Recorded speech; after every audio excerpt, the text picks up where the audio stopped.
Hair ট্রান্সপ্ল্যান্টের পর থেকে যেহেতু আপনার গ্রাফটগুলো একদমই কাঁচা এবং আপনার মাথার পেছনেও উন্ট থাকে যেখান থেকে গ্রাফট তোলা হয়, তো প্রথম কয়েকদিন ঘুমানোটা একটু ডিফিকাল্ট মানে হচ্ছে আপনাকে স্ট্রিক্টলি মেনটেন করতে হবে।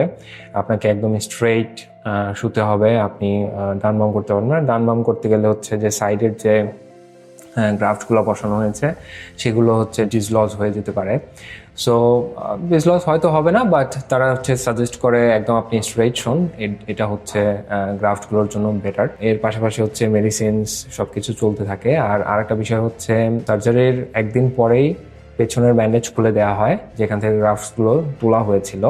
তো এই জায়গাটা তো ওপেন হয়ে গেল। তো এটা ওপেন হলে এটাকে আর একটা মেনটেন্যান্সের মধ্যে দিয়ে রাখতে হয়, সেটা হচ্ছে প্রত্যেকদিন সকালে এবং সন্ধ্যার সময় বা রাতে আলতো গরম পানি দিয়ে এবং একটা কটনের সাহায্যে হচ্ছে জিনিসটা ক্লিন করে এরপরে হচ্ছে একটা ক্রিম লাগিয়ে দিতে হয়। তো এই হচ্ছে ওভারঅল মেনটেন্যান্স। প্রথম 2-3 দিন একটু লাগে, মনে হয় যে অনেক কাজ হয়তো করা লাগতেছে।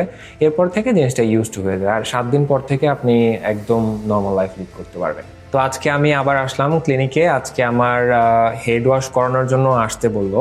তো ইউজুয়ালি হেড ওয়াশটা করা হয় হচ্ছে 7 দিন পরে, কিন্তু আমার একটা কাজে আমাকে জরুরি নেদারল্যান্ডসে ফিরে যেতে হচ্ছে। তো তখন ডক্টরসরা বললেন যে আপনি নিজে হাতে কিভাবে করবেন এটা ওনারা দেখাই দিতে চাইলেন। ওনারা অনেক কেয়ারফুল ছিলেন। সো এর জন্য আমি আসলাম পরে হচ্ছে আমাকে একটা হেড ওয়াশ ওনারা করে দিলেন। যেহেতু এটা অনলি 3 দিন বা 4 দিন হয়েছে, সো ওনারা খুব কেয়ারফুল এটা করেছেন জাস্ট আমাকে মেইনলি দেখানোর জন্য, আর ইনিশিয়ালি যতটুকু করা যায় আর কি এই পিরিয়ডে কোনো গ্রাফটের যেন কোনো ক্ষতি না হয়, ওই সব কিছু মেনটেন করে আসলে করে দিয়েছেন। তো ওভারঅল এক্সপিরিয়েন্স এতটুকু পর্যন্ত ভালো ছিল এবং মোটামুটি আমার হেয়ার ট্রান্সপ্লান্টের কাজ শেষ। আমি ফেরত চলে যাচ্ছি আমার কর্মক্ষেত্রে।